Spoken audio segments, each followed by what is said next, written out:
afternoon. My name is Kristen Hatfield, and I am Director of Admissions at the University of St. Thomas, and we are so happy you're joining us today for our Admitted Tommy event and also our panel tonight on orientation, housing, and all of the next steps. We have a big group joining us, so we're delighted to welcome all of the new Tommies to this conversation. I want to just give you a couple of pieces of information if you're new to webinars. First of all, you are all muted as a participant. This is for us to make sure that our audio is clean and you don't have to worry about whispering in the background or worry at all about anything you might be saying getting picked up. So you are definitely muted as a participant. And if you look to the bottom of your screen, that is how you can ask this panel questions. There is a Q&A button, and you can literally click on that, type in your question, and that is what we'll be working through this evening as we talk together. I'll be directing your questions to the appropriate panelists, and we'll make sure we get everything answered. What I want to do also is let you know that there are people on the back end who you can't see here who are answering questions. So you may be getting responses from someone not on this webinar, and that's because we have a team of people in the back who are also making sure that we answer your questions. So I am going to get started and let this group, this great panel who's joined us tonight, start to introduce themselves so you know who we have on with you this evening and how you might be able to direct your questions. So Marin, I'll let you kick us off if you could do your introduction. Hi, like she said, my name is Marin. I'm in my second year here at St. Thomas. I'm originally from Woodbury, Minnesota, and I'm majoring in electrical engineering, and then I'm minoring in business administration and in sustainability. Hi everyone, my name is Brant. I'm a senior here at St. Thomas. It's been a great 4 years, and I'm so thankful that all of you are joining so we can share our experiences with you. I am a neuroscience major, and I'll be graduating this May.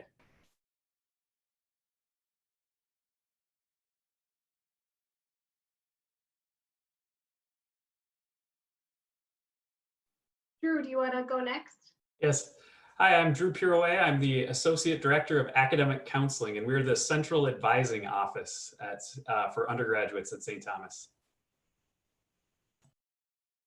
Hi, everyone. My name is Aaron Mackey, and I serve as the Associate Dean of Students and Director for Residence Life. So I have responsibilities overseeing your on-campus living experience. And I'm a three-time Tommy. I did my undergrad, grad, and postgrad at St. Thomas. So go Tommies. Hi everyone, my name is Josh Hamiel. I'm Assistant Dean of Students. I've been at St. Thomas for a little over a dozen years. I'm excited to be welcoming you here tonight. My roles, I work in coordinating our orientation and registration programs, as well as I also work with students who live off campus, so not in university-owned housing, as well as our veteran students. Good afternoon, everyone. My name is Shekinah Hudson. I am the Living Learning Coordinator for our Living Learning communities on campus. So those LLCs that you have those questions about, that is my program, and helping out with the university to make sure that you have the best fit for you. That is, we're going to be here and go through that. And I've been at this at the University of St. Thomas for a little over 2 years now. All right, so as you can see, we've got a great group of panelists, many who are really experienced and can answer all your questions tonight, and two students who are going to give you great stories about what it was like to live on campus and be a Tommy. So again, just so you know, questions can be asked down below at the bottom of your screen. Just go ahead and type them into the Q&A section, and we see them on our end, and then we'll be able to put them forward, and I'll ask the panelists to answer them for you.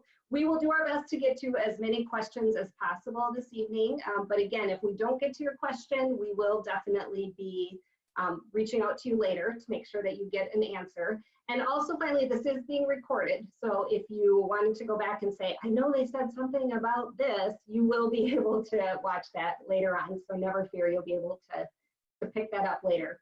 All right, I'm going to get started, and we'll dive right into some of the questions that are coming through. Thank you so much for asking them. The first one, we're going to have a lot of specifics tonight, which I think is going to be really fun because people, we noticed from the questions you were asking as you were registering that you're really excited about moving in and finding out some specific things about the halls and about how orientation, et cetera, is going to look. So I am going to ask, the very first one came in, and it's from a student who's interested in studying business, and they want to know what is the benefit of the business LLC in Tommy North? Can you live in Tommy North without being in the business LLC? And just some general information about LLCs, living learning questions. So I'm going to pass that one off to Shekinah since that's her area of expertise. Yeah, awesome. Great first question. So yes, so Tommy North Residence Hall is where the Opus Business LLC is located. We have a couple sections. So those students will take either an accounting course that is 4 credits, or they will take an entrepreneurship course, 200, and then a, what is the other course? Business 100 course. And so, and those are 2 credits each. And so those students, you either do the accounting track or the business and entrepreneurship track. And so what that experience looks like is that you and a couple students will essentially live in that community together on one floor by gender. So the clustered pods that are there. And then they will also take courses together. So some of you, again, half of you, 70 of you would be in the business and entrepreneurship course, and then the other 70 of you will be in the accounting course, taking those courses together. And those out of classroom experiences, so with TBLCs and LLCs, there are 4 essential out of classroom experiences that you all will partake together. And so those experiences look a lot, very social.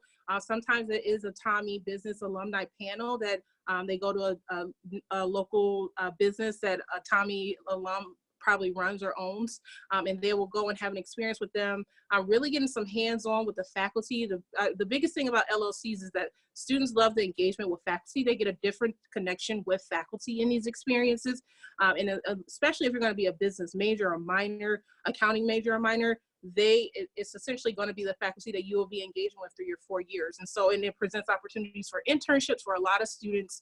It prepares them for their the different business and job fairs that we have going on at the university. So very tailored to the Opus business. So that's the gain benefit. There's also a tutoring that happens that is a student peer who likely went through the course and will also be an aid to you that is just for the LLCs. So while Opus Business has a lot of those entry-level courses that they offer, the nice unique thing about LLCs is that they also have a tutor there just for you. And most students struggle with the accounting a little bit because it is a challenging course. And as all the courses through your college experience will have some challenges to them. But there is also that nice extra benefit of having that community, having a tutor, having the faculty hands-on with you through the LLCs. There's another question posed about the Tommy North Residence Hall. If there's going to be an opportunity for students who do not live, who do not participate in an LLC, there will be opportunities for students who are not in LLCs to be in Tommy North Hall. It's not fully registered just for LLC students, but there is a significant amount of LLC students in the Tommy North Hall. And so knowing that that experience could be a little different for you if you are not an LLC student. You might be on the end of a hall that an LLC has experienced, but it still is a great community to live in, whether LLC or not. But just note that a lot of our LLCs are located in Tommy North. All right, thank you very much, Shekinah.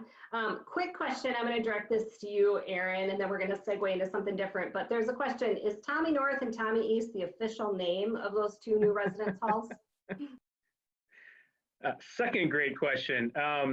Yeah, when you pick a name, you want to pick something that is obviously, appropriate to your campus and signifies where the halls are and what they denote. For most of you, as you know, we have names behind a lot of our buildings.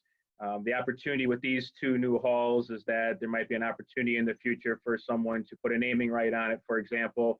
So we wanted to go with something that is more branded, more specific to St. Thomas.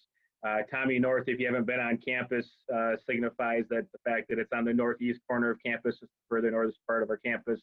And Tommy East signifies that it's east of our chapel and our new Iverson Center for Faith. So that's why we picked those. So for right now, yep, those are what we're going to open with, and those will be the names that will be on the side of those 2 beautiful residence halls, which, by the way, right now are still going up. Construction is happening. That's an industry that has been allowed to keep moving forward. So they've been on campus every day, erecting these 2 halls, and they look beautiful. And now that the exteriors are on them, mostly they start to actually look like buildings. And so if you get a chance to drive by, you can check out the progress on them. Awesome, thank you. There is some questions about orientation that are coming through, so I'm going to direct those to Josh. One of them is, people have already noticed and heard from us that orientation is going to be online. Can you talk just a little bit more about what that's going to look like? And then there is a question there, and I don't know if you're comfortable answering going to a remote learning platform for the fall. But I mean, if maybe you just at least want to start with what orientation will look like and how you're preparing for that, that would be helpful. Absolutely. So yes, we did make the decision not too long ago to not hold our in-person events in the summer. And it broke my heart. I think it broke a lot of our hearts, because one of my favorite things of every summer is getting all you students back onto campus after a month of it being pretty quiet and just having all that energy. So I'm sad to see that go, and I'm sure you are as well. But that doesn't mean we're not going to be working really hard to prepare you for the transition and walk you through it along the way. We're working on building a new website that will host all of the information you need. We've got emails ready to go out, context that's going to get set for you really well. Our goal is not just to take what would have been a one-day in-person program and just make you sit at a computer for a full day to try to recreate that, because that's not what we would do. That's not what I think a lot of students would want to do on a nice summer day. And so we're hoping to kind of spread this transition out throughout the summer, get you a little bit of information at a time, make it an easier transition, particularly as we open up here at the beginning of May. And I'll let Drew talk about the registration content that we're going to start to get. We know you're finishing school. We know you've got things you want to get going on as well. And so we don't want to overwhelm you right out of the gate, but give you some good information to start and then continue to build throughout the summer. So we will have opportunities to get you and your parents and other support people really good information. We're still finalizing some of those pieces, but we'll get it out real soon. And then stay in touch. Our opportunity, our plan is to stay in really frequent communication throughout the summer and hope that you'll do the same. I think one of the things we've always prided ourselves at St. Thomas is that we're here for students and can give you the personal attention, that you see our faces, you can talk to the people who are going to be working with you. And so in the registration process, you'll be working with faculty and academic counselors who are dedicated to a small team of students rather than just all of you at once. In our opportunities where we'll have peer students connecting, maybe by a Zoom, maybe by a social media, we're still figuring out some of the different ways we'll do it. We'll make sure we're connecting you with people who might have some shared interests or might be living in the same floors as you or might have be in classes with you in the fall, right? So that the people you're connecting with are the people you're going to see. And then we are really excited. We are still really hopeful to plan for some great opportunities to get you all connected in the fall, even more so. And so look for more information for that to come as well. The registration process, we have a great system set up that's going to get you registered for that fall semester in a really strong way. Drew, if you want to fill in a little details there, I think that'd be helpful because I'm seeing some of those questions as well. Yeah, so there is just all sorts of support for understanding our curriculum and what's necessary to get to a fall semester schedule. And some of those details will come out in a couple weeks with some steps to walk through. But we have, even prior to the current crisis, we had pretty robust online materials and a course basically to help you understand what goes into a first semester course schedule. And we take great efforts to gather up information about your interests and what is going to shape that first semester schedule. And we have a team that takes all that and helps in creating a schedule that you'll finalize in July. So there's quite a lot that goes into it, but a lot to walk you through things along the way. Drew, while you've got the microphone, I'm going to ask a couple of these questions that are coming through. There's a lot of people asking about how placement testing works, what they have to take placement tests for, how will they know if they have to take placement tests. And then while we're at it, why don't we just let you dive into if they've taken any post-secondary like PSEO courses or college in the schools or have AP credits, how does that factor into their placement and their course registration? So take it over, because that's a lot. Okay, so there's 4 kinds of placements that you might have to take. And one of them is English, and that's based on kind of your admissions materials if submitting a sample of writing is necessary. And you will only see that if you in fact are being asked to take it. And then you should read the instructions first. And you might say, ah, I have credit. And in which case you would sort of, you'd be good without completing the exam. Math placements, you may or may not need. You may have a sufficient math placement based on pre-earned credits or on your ACT subscore or SAT subscore. And it varies a little bit by major. So certain majors have a different math requirement, and you'll find a handy dandy chart for your major. And if the chart fails you when you fill out your course preferences, it will prompt you then. It'll say, hey, go back, take the math placement if this is your major interest. If you've studied another language, a language other than English, and you don't expect college credit for it, but you wish to pursue that as part of our core language and culture requirement, you would take a placement exam in that language.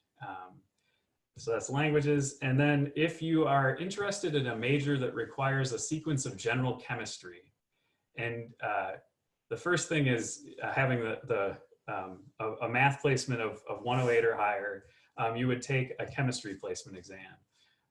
If you are not, or you're not sure, again, there's a chart, and the course preference form will kind of like direct you if you need a sequence of chemistry.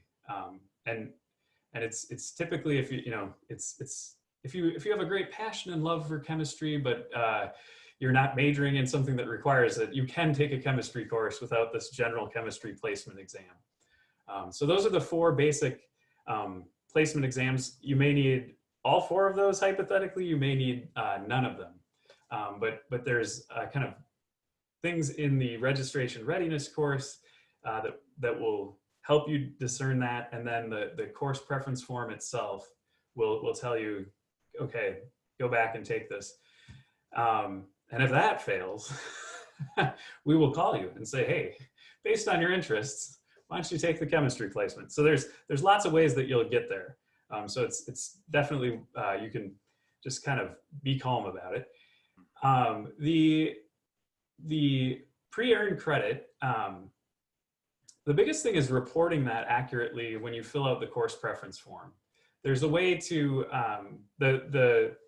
there's a way to see how that credit might come in, but it's letting us know what you took, and again the course preference form lays out AP, IB, college in the schools, or PSEO,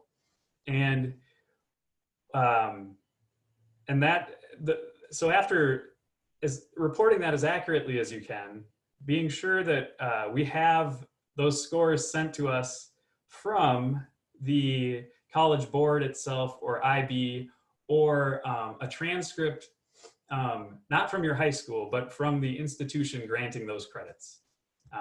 So having that transcript sent is a key, because if it doesn't get sent, we don't know that it's out there, other than your self-report on the course preference form. But in terms of creating your schedule, we're pretty adept at understanding what those credits will most likely look like, and helping create a schedule that doesn't duplicate anything.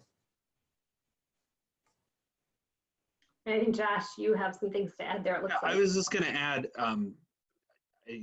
Drew is great at the details and clearly has worked with a lot of students on it. I'm just going to do the quick summary and say, when we open this up for you all in about 2 weeks, there are a lot of things that are going to make this very clear for you, what your next steps are, what you're required, what we need. And as Drew kind of alluded to, there are a lot of catches along the way, automatically built in, to make sure that these kind of things get caught and that we're not losing you along the way. Know that we're going to be watching for that stuff throughout the entire process. Drew and his team are really experts at looking at each student situation really precisely, assuming we get great information on that course preference form, which taking the time to do that. And I'll just reiterate, we're going to open this up in about 2 weeks. This kind of content that Drew just overviewed isn't due till June 17th. So there's going to be a good amount of time. It's not that you have to get this done within 5 days of getting the notice that it's all opened up, right? Take your time, do a little bit each day, make sure you're getting it all taken care of. I'm seeing Marin and Brant nod. You both did similar processes. You know that it's very doable, and there's a lot of catches to help you out. So thanks for nodding to that. That helps too. All right, why don't we specifically, I know there's lots of questions coming through, but I think that it is a good time to ask Marin, why don't you, I especially saw you nodding as we were talking about some of the registration materials, and you as a sophomore, hasn't been that long ago since you did this. Can you share a little bit about how it went for you and if you've got anything to put students at ease? Yeah, I can definitely reiterate what they said, that it's very detail oriented, like step by step, it'll tell you like, okay, you're gonna enter in your math stuff, you're gonna enter in like AP scores, and I took AP classes and I took some PSEO in my like last couple of years of high school too, so I was definitely worried about like making sure that St. Thomas got everything that they needed to have, and it was super easy step by step to get that all done. And in my year, we were the last year to not get to pick our classes for our first semester.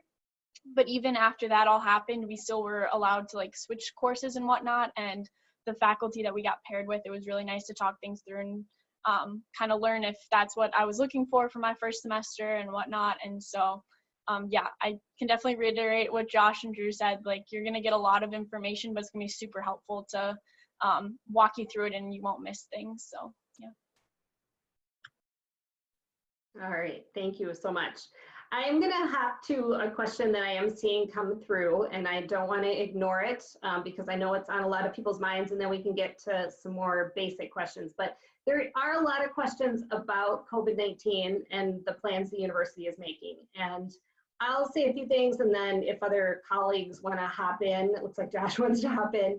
On the admission side, first and foremost, I want you to know you, of course, have until June 1 to make decisions and either ask for deposits back or to submit deposits. Many schools have changed their reply date for students who were admitted in the class, and ours changed from a May 1 date, which is the end of this week, to a June 1 date. So I do want to be mindful and make sure that you're all aware of that.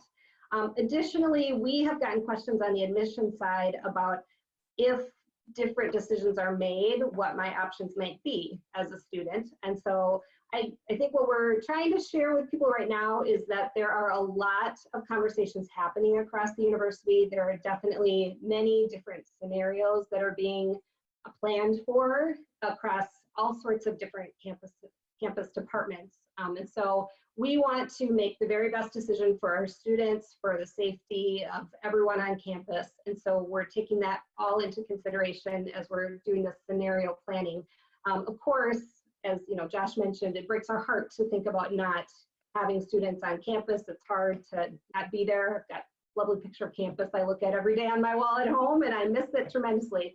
But we want to do what's right to combat the virus. So that said, and I'll let some other people talk, I think as announcements are, or as decisions are made, once we get to a place where we have a little bit more information, as you know, everything is very uncertain right now in anything that you're trying to plan for. But as that happens, we will be communicating often with you and with our current students as well. And we will then be definitely available for any questions that you have. That's the one thing I want to make sure is, you know, our staff is fully staffed, answering questions, answering emails, our phones being answered as well. So never ever hesitate. If something comes to mind or you get off the webinar today and you're like, boy, I wish I would have asked this, please reach out and contact us, and we'll do our best to answer with the information we have at this time. Josh, I'll let you had your hand raised, go for it.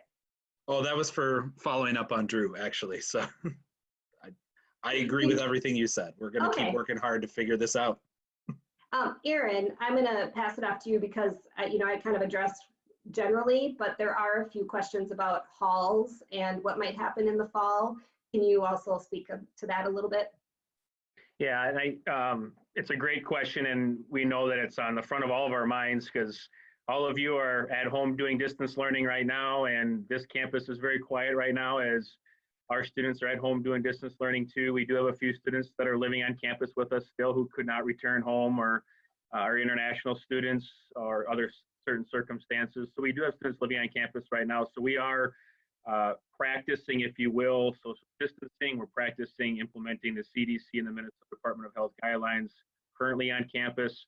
But it is lonely. We miss the energy and the life that you all bring to a campus, that our students bring. And so We are hopeful that we'll be in person next fall. As Kristen mentioned, though, there is a planning team, like all colleges and universities have right now, looking at a lot of different scenarios.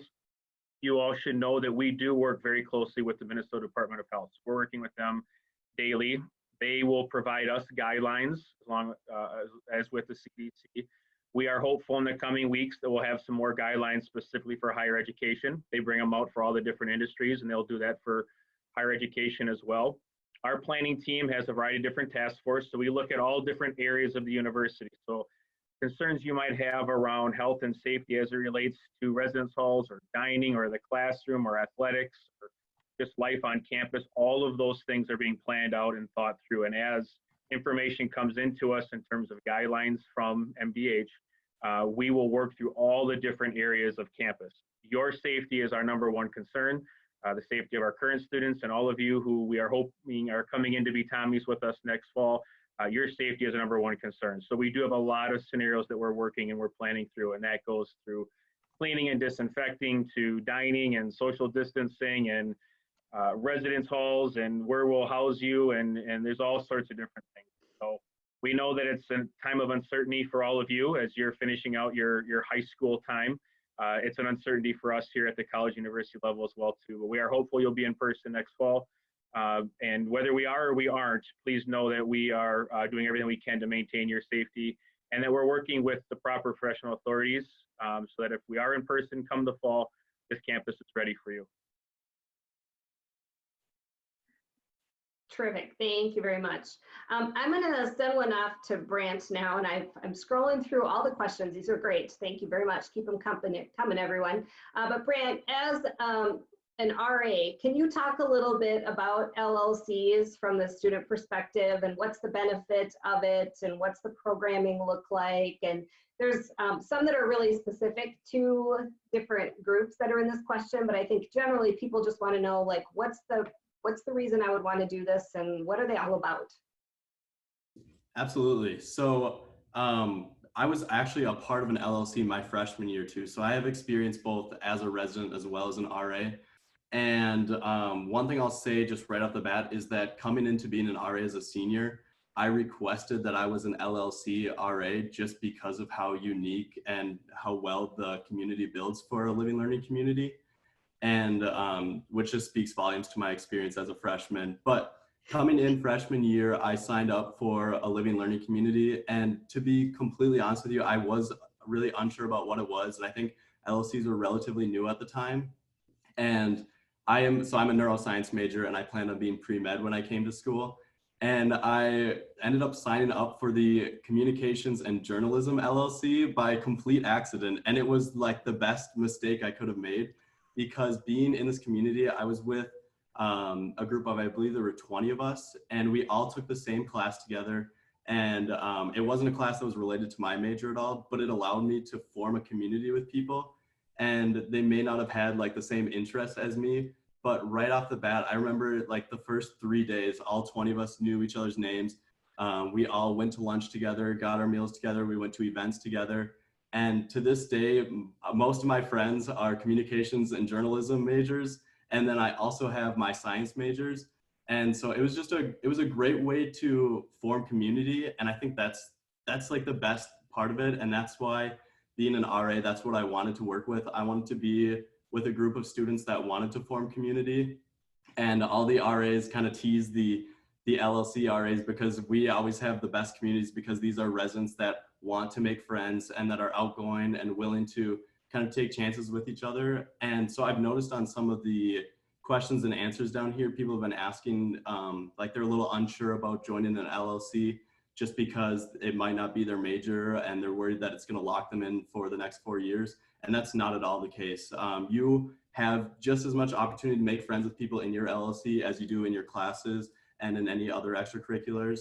LLCs are just a fantastic way to really reach out and meet new people, as well as to have somebody there that's kind of forming a community around potentially a centralized interest. And I can take any more questions or add-ons about it, because I would really recommend an LLC to anyone that's considering it.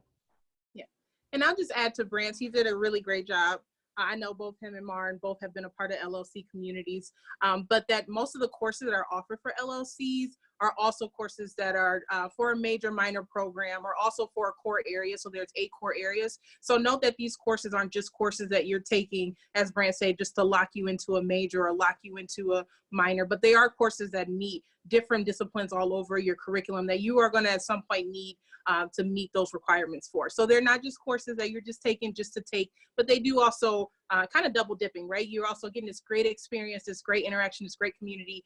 And hey, it might actually meet my integrating humanities or my English or my history. And so there's a lot of opportunities. If you're an honor student, all your honors, all the honor LLC sections that are offered are all for your honors program also. So knowing that that is also a great thing that a lot of people have called and asked questions about.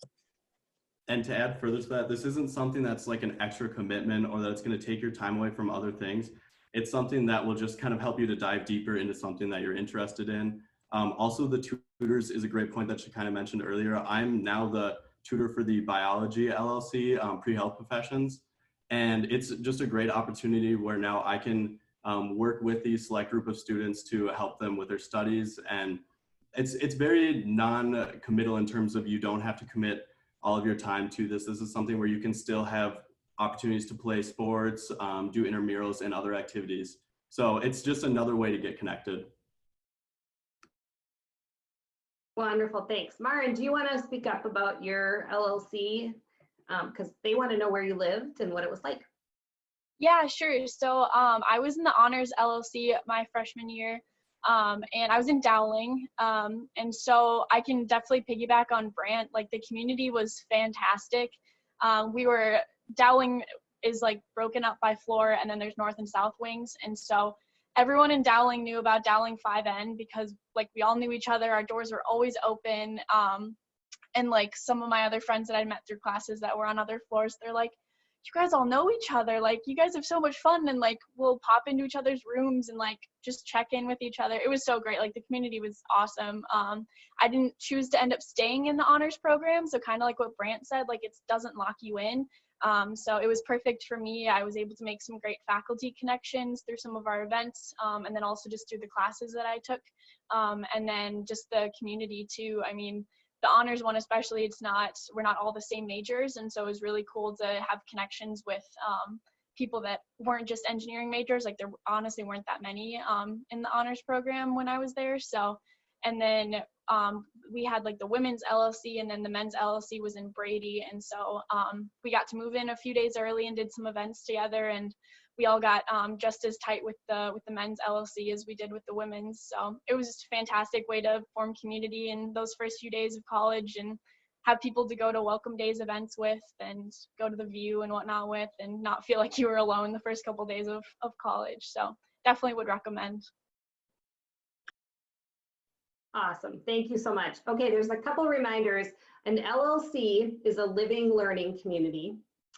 We do use a lot of acronyms in higher ed, so I'm just going to say, let's try to always tell everybody what the living learning community is. We've had I'm watching the numbers come through, and there's a couple people who are added in a little late and probably didn't get the first initial blush on what exactly an LLC is. So I just wanted to answer that question and say that. There's also been some questions about how do I officially commit, and then some related to timing, which I think has people always a little anxious about how do I make sure I don't get behind on things. So again, June 1 is our official date that we'd like to have you tell us if you're planning to be a Tommy. It requires a $200 confirming deposit, so you'll want to submit that $200 confirming deposit, and then if you plan to live in the residence halls, it's also a $200 residence hall deposit. And you can go out to either your admission portal, or there's an accepted student page out on the website, and that has information about all the next steps about how to basically confirm that, yep, I'm going to be a Tommy in the fall of 2020, and how to submit those deposits to us. Those are really the deposits that we use for a lot of timing pieces, and that's how you get your hands on the next step too, which is a big question coming through. You will get your housing preference form. Many of you already have it because you had submitted those deposits and you were already confirmed.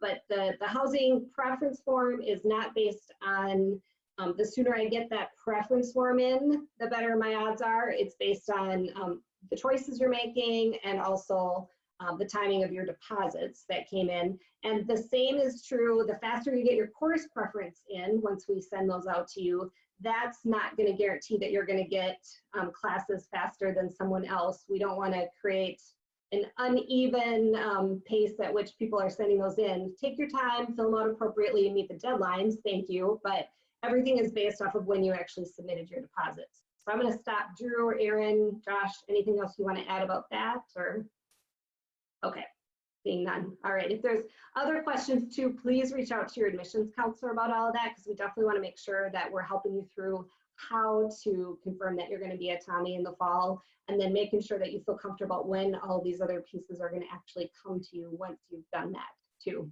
So, all right. I'm going to ask Shekinah to help us out with another acronym. And we haven't talked a lot about TBLCs, and I feel like they might be getting a bad rap because we are gushing on the LLCs so much, the living learning communities versus the theme-based learning communities. So can you talk a little bit about our friend, the TBLC? Yeah, so this year, theme-based learning communities, that is the TBLC. So you'll see these acronyms a little bit. So I'll try my best not to use them as much. But the theme-based learning communities is a new addition. So under this new FYE core curriculum, you can meet your learning requirements in two ways. One of those is the living learning communities, the LLCs, and the other is for the theme-based learning communities. For the theme-based learning communities, the TBLCs, it is perfect for students who are a little more undecided, they don't know their major, or you're not seeing an LLC that fits with you or fits with your interests, right? Because the LLC and the TBLCs is now a choice of an academic choice. So knowing that it's not just about your interests, but it's also one that influences your academics just a little bit. It doesn't lock you in, but it's still, you have some commitments on both sides of those. And so with the TBLCs, and I am not the expert, but I've worked very well with the two co-directors of the first year experience curriculum. And so knowing that with the TBLCs, there are two courses that you would take in your, ideally your fall or spring semester, that are under one of the 5 themes. And those 5 things are change making, culture and social transformation, sustainability, human well-being, and then social justice. So you will pick one of those 5 themes, and then you'll take 2 courses within those 5 themes. And they could be across, and they will be across 2 disciplines. And what do we mean by 2 disciplines? That means they'll be in 2 different academic areas. So one might be offered in economics. If you decide to do social justice, I'm doing a lens of social justice through an economics lens. And then one might be in biology. So I'm going to take a social justice course under my theme that's in biology. And it's really this interdisciplinary approach of how do these themes come into all of the majors and all of the disciplines. And so it's a really good way for students who don't feel a commitment, but they also want to explore these different topic areas, these different themes around the different disciplines. It's a great option for students who are interested in that. In addition, say your roommate is your biggest priority, and you really want to live with the person that you've met since 7th grade, or you met on the Facebook pages. And so this will be a better option for you because it gives you a little bit more flexibility of who you want to live with. Those who are in a theme-based learning community, you do not have to both be in the same theme like LLCs. So for LLCs, you both have to be in the same LLC to be roommates with each other. Versus a TBLC, one of you could be in sustainability and the other of you could be in a change making, and you could live together. You would just need to preference each other on your housing preference form, and then when the roommate preference form comes out. And so that's a little bit of the difference between the 2. Overall, they both have out of classroom curriculum experiences that will help round off that. Again, you're going to have that community. The community is going to be a little different because some of you might be in the same course together, some of you might not. So there's a lot more courses offered for the theme-based learning community. Again, still a great option, still meets core area requirements and some major minor requirements. So knowing that all these courses under this new curriculum, under the FYE, will still mean something for you and your academic plan. But the TBLCs gives you a little bit more flexibility if your roommate is like the most important thing to you, or a hall that might be important to you. And then the then the LLCs will be very much, I really want to be in this community, kind of more special, more condensed, and a more shared experience, as the TBLC does offer community, but it is a little bit more broad because there will be so many courses offered versus the LLCs having 1 or 2. Terrific, thank you. I think that's super helpful. There's a lot of questions coming through too about how dorm selection happens, for lack of a better way of saying it. So how do I, get my first choice, or if my deposits are in now, will I get my first choice? Erin, can you talk a little bit about how that works? Because I wasn't very clear about it. And just in general, like a lot of nervousness about will I get my first and second choice coming through in questions. So anything you can tack onto that would be great. Yeah. This is a period of time when you let us know what you want your experience to be like. That's the preference part. So from the housing standpoint, it means letting us know what are your preferences, what are your wishes for an experience as it relates to LLC or TBLC. That's your first choice, living learning community or theme-based learning community, because that's directly tied to your housing assignment. Letting us know if you have a roommate in mind. If LLC is driving your decision making, you have an opportunity to find someone within that LLC to be a roommate, or we will do that for you. If theme-based learning community is the best academic approach for you or the best experience for you moving forward, then you'll complete that housing preference. And same thing with the roommate. You might have someone that you're interested in and you can preference them, or about 50 to 60% of our students don't put anyone down. And then we find you a roommate based on how you complete your preferences. So how you complete your preference is really important. That tells us what you want. Not just with the living learning and the theme-based learning, but there's some questions on there too that let us know, time you go to bed and time you wake up and kind of what you do and what you enjoy and how you live, how you preference your halls. It's all preferencing. Course preference is the same thing. You're just letting us know what you want. We then on our end have the responsibility of going through all that preference information, that preference data, and then we make assignments. So we'll make course assignments and we will make your housing assignment. That housing assignment includes obviously the hall. It will include the room, it will include your roommate, and then contact information for your roommate as well.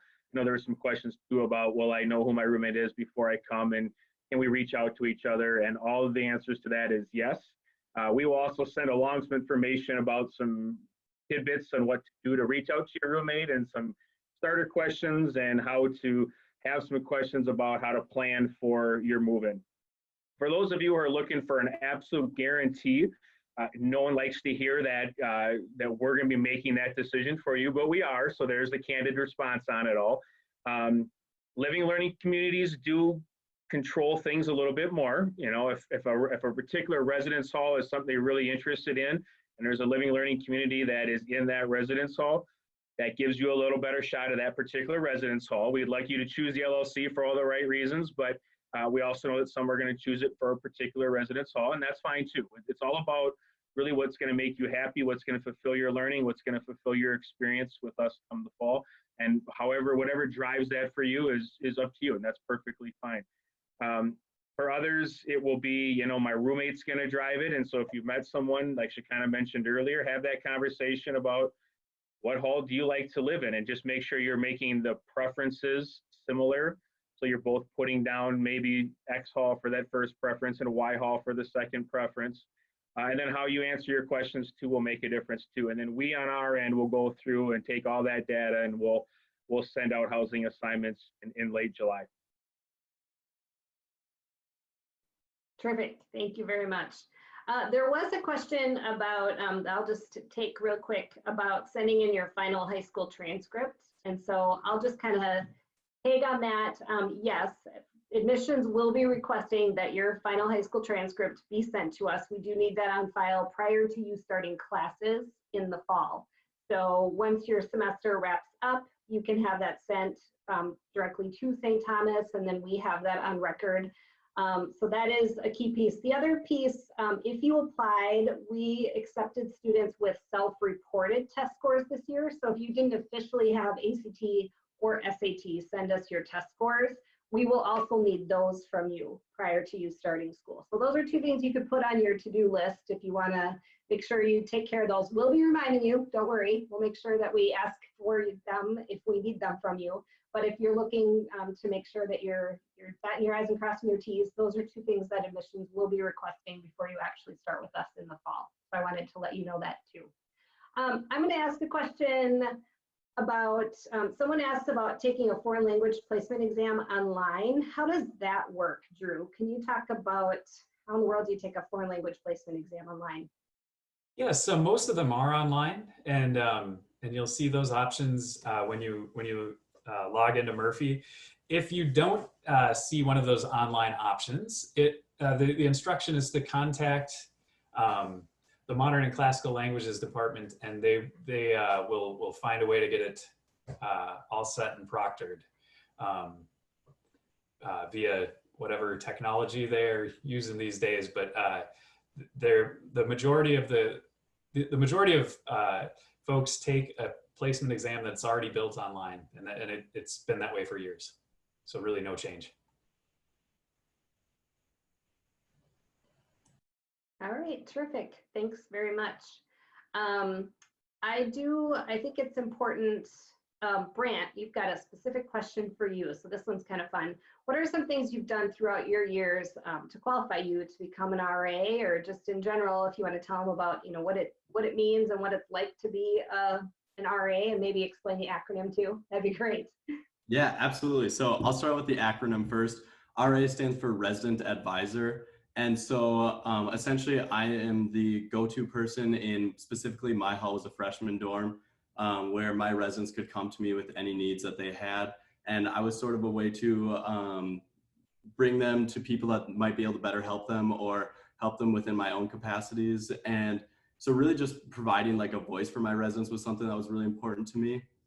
And becoming an RA, I took probably a pretty different route than most RAs. I didn't apply to be an RA until I was a senior. And that was just because being an RA is a big time commitment, and it's really important that you are able to commit your time and invest in your residents. And I knew just with my schedule and being busy sophomore and junior year that I wouldn't be able to provide that. And so during sophomore and junior year, I was able to do other opportunities that helped strengthen my application as an RA. And those things included things like I've been working as an ambassador for the College of Arts and Sciences. And so through that program, I'm able to like attend events and just kind of connect better with the student body. And that's like, I'd say that's the biggest thing with becoming an RA is being connected with the student body. And so I was making sure, that I'm attending events and that I care about what I'm doing and that this is what I enjoy, because being an RA is a position where you really have to love what you do and care about what you're doing in order to make the experience best for your residents. And a big thing for me was being able to mentor my residents and to have the capacities to do that.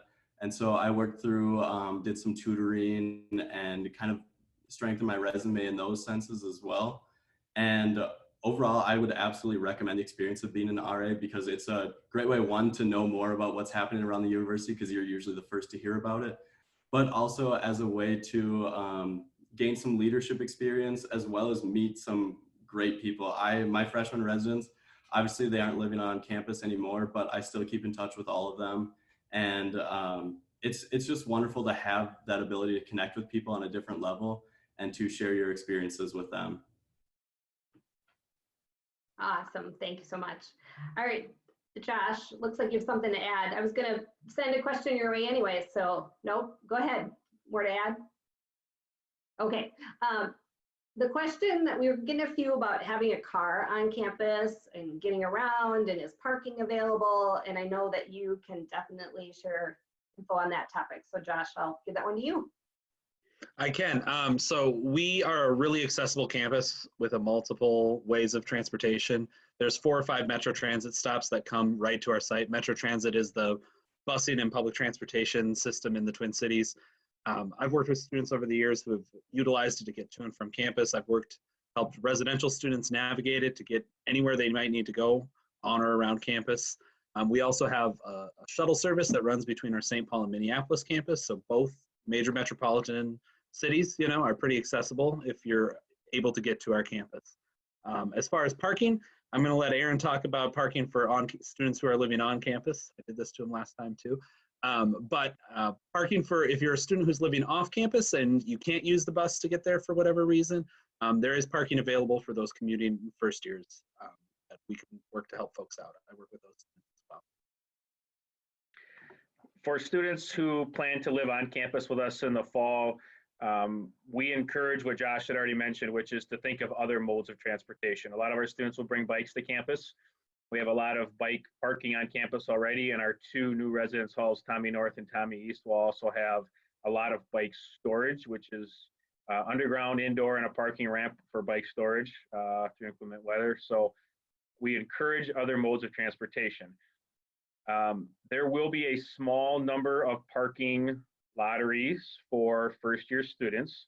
Our standard line is don't plan to bring a car to campus if you're an incoming first-year student. That is still our standard line. That there may be some spots available, and it will be based on a lottery. So if it's something that you're interested in doing, you can participate in that lottery, certainly. But for the volume that are going to be coming here this fall, we encourage you not to plan on having a car, but to utilize other modes of transportation. All right, thanks, Aaron. Also, a lot of questions, and I'm going to have you answer this one too. Can you explain the meal plan options? And specifically, there are a lot of people who know that freshmen are on an unlimited. So can you talk a little bit about why that decision was made? Yeah, so all of our incoming first-year students living in the residence halls will be on what's called an unlimited meal plan. One of the drivers for that was that over the years, as we historically first years would come in and would be on what we call a block meal plan. And that's kind of this declining balance of meals, if you will. So you start at a high number of 200 and something, and then every time you go in and you swipe your card, it would reduce a meal, reduce a meal, reduce a meal.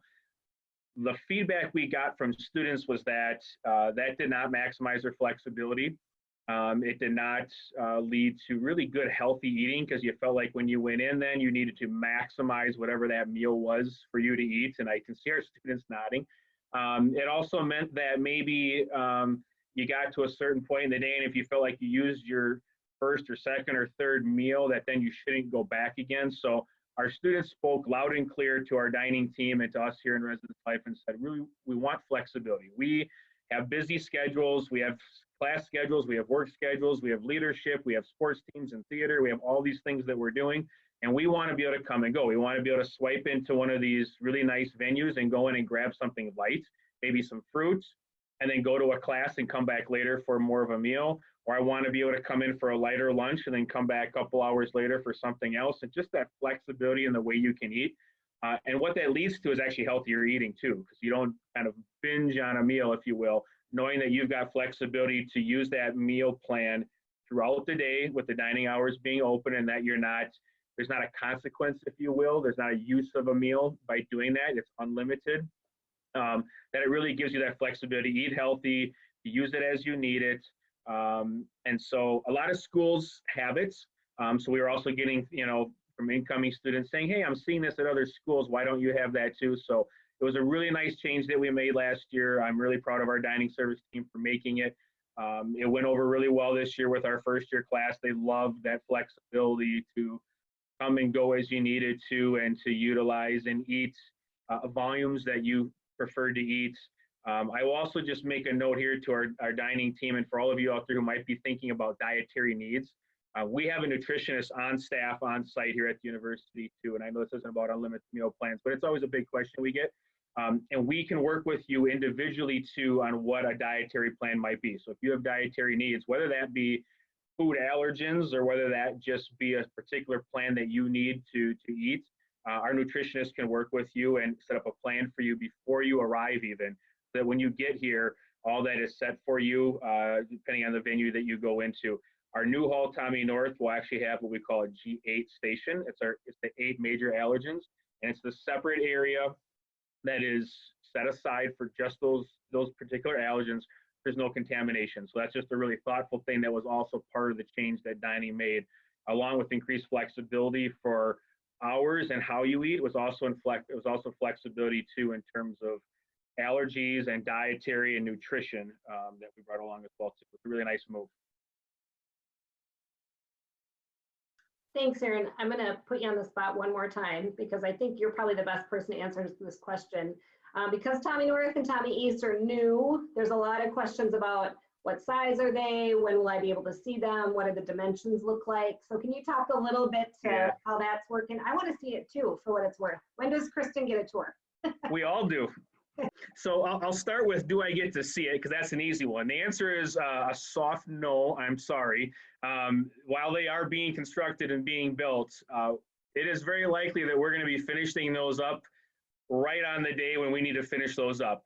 So they are planning to be done here in mid to late summertime, which means we're going to be moving furniture in and cleaning and getting them ready just in time for you. So there will not be an opportunity to walk through them and to see them. Online, we do have floor layouts. We also have room layouts. They don't have numbers on them in terms of dimensions, but we are getting them from our two teams. Opus Construction, Opus Design Build is building our Tommy North Hall, and Ryan Companies is building our Tommy East Hall, two wonderful companies. And so we are in the process of getting final dimensions. We have not put those out there yet because they weren't ready to release us all the different dimensions, getting those final dimensions out there. What I can tell you as being part of all those meetings is that if you look at our dowling dimension, it is very similar. So a dowling room is a 12 by 16-ish room, if you will, 12 feet wide, 16 feet long. Tommy North, I think, is about 11 and a half by 16 when it comes out, and Tommy East will be very similar to that too. They're laid out a little differently. So Tommy North has a walk-in closet. So as you look at the layout of the room, you might not feel like it's that 11 by 16 because of the walk-in closet. But in Tommy North, know that there's a bed provided and there's a desk provided. But all of your closet hanging and all of your drawer space, which in Tommy North will be shelf space, is inside that closet versus a dowling room. It's kind of this big open room, if you will, with a side closet to it. In Tommy East, it's also laid out a little differently. The shell of the room is similar to that 12 by 16. A tad bit smaller, but again, each student will have their own step-in closet, so not a full walk-in, but kind of a step-in experience, which also has shelving and hanging too. So when you look at it, you're going to see different layouts, different designs. I wouldn't overthink too much about like actual dimensions to it all. We'll get you some of that when it comes time for planning to move in, but as it sits right now, you're really making preferences more based on what LLCs are in it, where is it located, how many students am I going to be living with? Most of them are doubles. Tommy North and Tommy East do have air conditioning, as does Murray. So for some of you, air conditioning might be important, and those three halls do have that. For other students, they want some history, and Ireland is a favorite for years and years and years. It's been newly renovated. It's a wonderful hall. It's got an elevator coming in, and some students are just going to really resonate with that particular experience. We already heard about how wonderful Dowling is. That's Shekinah's old hall that she was the area director for.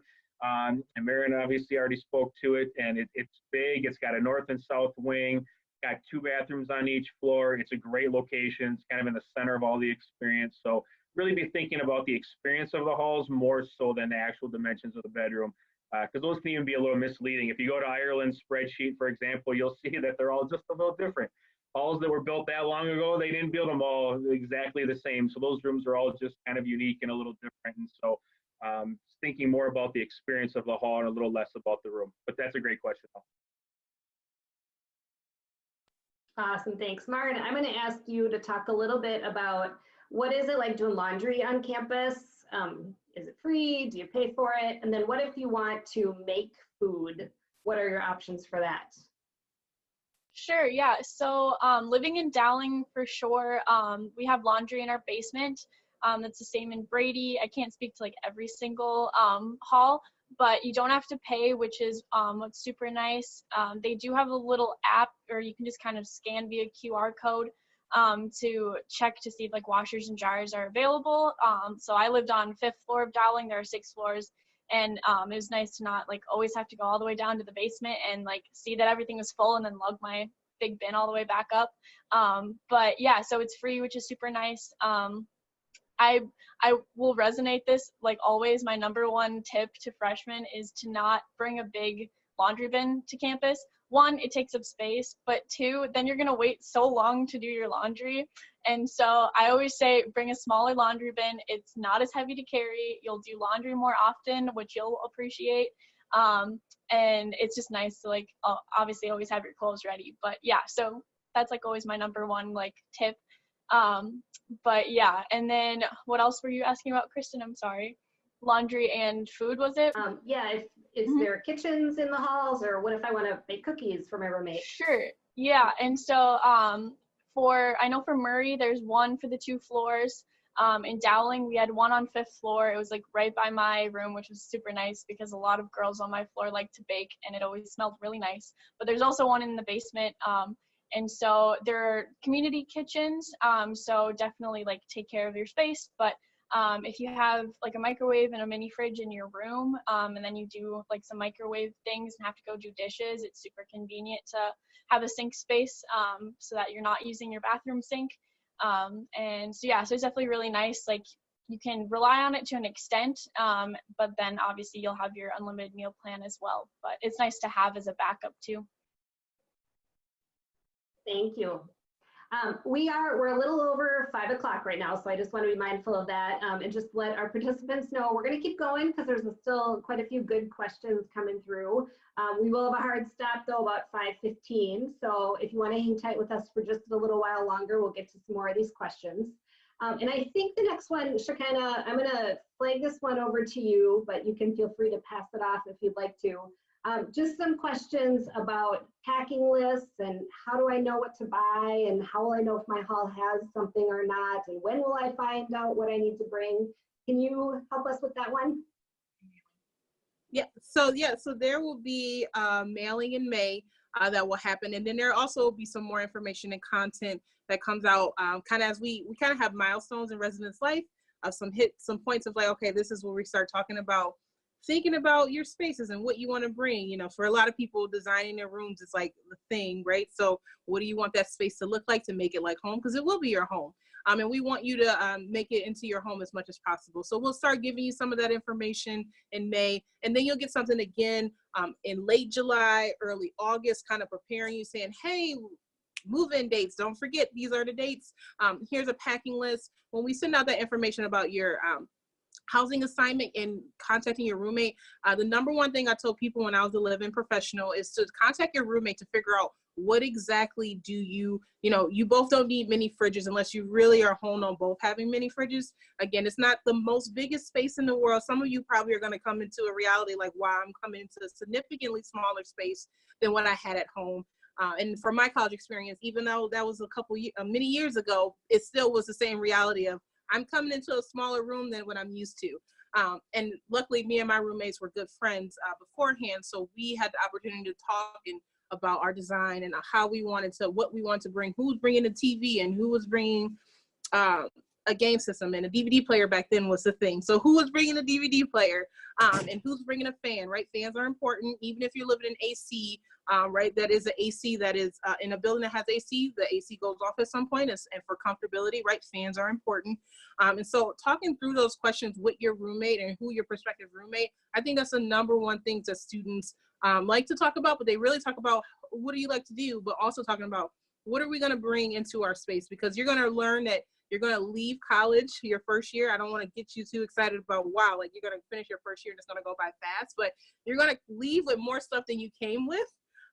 And that in your room, we see students' rooms get packed to the max. And if that is a comfortable space for you, that's totally cool. And we love that. But also knowing that you don't have to have everything right when you move in. We see a lot of families come in, see the space, and then they decide, what do I need, or what is something that I would like to change or adjust, right? We suggest don't bring the big couches from the basement. Those typically take up a lot of space for a lot of students, and then you don't want to move that. We see a lot of students who don't want to move that later. So, but knowing that, I think really talking to your roommates and figuring out, you're going to have a lot of the traditional things that you'll see on Target, Bed Bath & Beyond, all these other sites that help. Amazon has sites and shopping lists. And typically you're going to see some of the general things. You need a lamp, you need bedding, you need pillows, right? We provide a mattress in the bed, some dressers in some spaces, some desks, a desk chair, and everything else is really your freedom to personalize. But we highly suggest, we're going to send you some lists, but we suggest buying a lot of the big things that you might want to kind of make it a little more comfortable for you. Wait till you get in the room, see the space, and then make some adjustments on that. So we do send a couple lists out. We do tell you to talk and connect with your roommate to figure out those bigger items, but also waiting until you get here to really see what can fit into the spaces. That's awesome. Thank you. I'm going to let the students each have a turn with that type of question too, or just in general, like what advice do you have for this group? Because you've been there not that long ago, and remember what it was like and what's on their mind. So Marin, I'll start with you. You have anything you want to add to something Shekinah said about what you wish you wouldn't have packed or what you wish you would have, or what you wish you would have known? I think they would love to hear from you. Sure. Yeah, I know my roommate and I, like our fan after, I think it was after J term, it like burnt out because we had it going like 24/7. So definitely recommend a fan, even in the winter time. Because like I said, I was in Dowling, so we didn't have air conditioning, but we'd crack our window and whatnot, even in the winter time. But it is nice just to have the fan, so it's not like below freezing when your window is open. But yeah, we left ours going, so it was nice that I had a backup because hers was still a little bit bigger, but after hers ended up burning out, it was nice to have a backup. But definitely recommend a fan. And then I switched roommates after my first semester, but when I moved in the fall semester with my first roommate, she was from Nebraska and I'm from like 30 minutes away. So she brought a lot of like what was very important to her, but I know that she kind of just came into it and was like, have what's important, and there's a Target like 20 minutes away. And so it was super easy for us to be like, okay, like we know we need our bedding, we know we need like our school supplies and like our clothes obviously and whatnot, but then some of like that extra design stuff like Shekinah was talking about, we were able to just like run to Target after, or like I knew I had it, so I was like, don't worry about bringing it because you're driving all the way from Omaha, and just like wait, and I can either bring my version of it, or like her parents came a couple times later just to visit, so like they could bring extra things. But I think that is kind of the number one thing is like don't bring everything right at once. One, it's already going to be a tiring day, like moving everything into your room, but then you have to move everything around your room.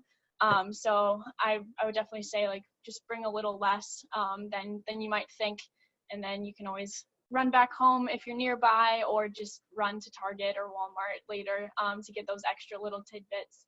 So. Brant, do you have anything you want to add? Good advice. Yeah, so one thing, I brought a printer freshman year, and that was something that I quickly learned that I didn't need at all. And every situation could be different. But if you're on the edge of deciding if you want it or not, I would recommend avoiding the printer because there's great access to printers all over campus, especially in the residence halls. A lot of them have printers and computers that you can use. So that was one thing that was just kind of taking up desk space that I didn't necessarily need. But I would recommend bringing posters or pictures or some personal items of that variety because I moved in and I had nothing on my desk. I had nothing on the walls, and I might as well have just been in like a storage bunker because I had like no personality in my room. And so when I went home over Thanksgiving, I came back and I brought some pictures and brought some stuff from home that really helped make the space a lot more comfortable and a lot more like mine. And so I would recommend bringing some personal items like that just help you to feel more comfortable in your space. Also, one thing that I want to say, I saw a question asking about recommendations for roommates. And I think that's a really good question. One of the questions was asking about high school, living with roommates from high school. And I'll just speak on my experience, which isn't necessarily going to be yours. But one of my best friends goes to St. Thomas from high school, and we opted to not live together. And I think that was a really great decision for us because then we both met different varieties of friends, and our friend groups are actually very connected now. And otherwise, I think we would have fallen into the trap of just socializing with each other and not branching out. And to this day, he's still my best friend. And so like, don't feel like that's going to ruin your friendships from high school, but also see it as an opportunity to meet new people as well as still maintaining your friendships. Obviously, there's different experiences with it, but that was mine, and I think it was really helpful. That's fantastic. Thanks, Brant and Marin, for your inside scoop. We really appreciate that. We have just a few minutes left, and what I'm going to do is put our Josh, Aaron, and Drew on the spot a little bit. I'm going to have to start with you, Josh. I think a lot of what I'm seeing, I just want to make sure if people joined a little late or haven't caught all of this, that we give them a little bit about what's next. What's the next step? So if you could walk through like when they'll hear from us about orientation and just 30 seconds on that, I think it would help kind of close it up for people to make sure that they understand what's coming next. Thanks. Sure. With orientation registration, the next step is in about 2 weeks. We will both mail a postcard to your home address we have on file, as well as send you an email. If we have a parent email on file, we'll send that as well at the same time, outlining what those next steps are. And they are going to be focused on, first and foremost, the registration content that Drew and his team are going to need to build you a really strong class schedule, to hear your preferences, to get that kind of content built, and get those kind of placement exams and those details sorted out, right? That's where the first step is going to be. It's also going to direct you to a new website we're building that really will be a landing page that has all of the next steps, not just from an orientation perspective, not just from a res license perspective, but really from financial aid, from different online trainings that are required, from a lot of different places laid out for you. And so we are trying to make this as easy as possible so that there's kind of one place, and we'll have a site specifically for your new first year students, as well as for those parents and family members and other support folks as well, including some content that we'll have specifically directed at those audiences, because we know it's different. And we know students have a lot of responsibility in this, and we need them to take that responsibility. At the same time, we love that you all, who are also on the call, I know it's not just students here, are really involved in supporting them and helping guide them through that. So the one thing I will point out is when that comes out in about 2 weeks, one of the things in the student's email is going to ask them to make sure that they have their parent or their support folks' emails up to date with us as well, so that we can be in direct contact with everyone who's involved in this transition process. So that's one step from my perspective, and then I'll let Drew focus on the registration pieces. Yeah, so those same correspondence that Josh just mentioned will set you down the path of completing registration readiness, which is this Canvas course, completing placement exams, and completing the course preference form. And I think you just do your best, fill it out accurately, ask questions when you have questions. There will be, within that registration readiness course, faculty and an academic counselor to help you and answer any questions that you have. And really, I would say, like, my biggest piece of advice is to just not sweat it. Placement exams, you're not trying to become a national merit scholar with those. You're trying to accurately tell us what you know. And so I would remain calm through all of that. And I think with kind of the whole process, just knowing that there's a human person looking at your course preferences. So much care goes into each student's fall semester schedule, and there will be outreach to you individually to finalize that and talk through that and help you understand why that's a great schedule. So just know that there's so much energy into establishing that and helping you get to campus in the fall with a good start to your academic career. Thanks. Aaron, do you want to wrap up with what's next and housing? Yeah, I would just say, to echo what Drew said about trying not to control the outcome.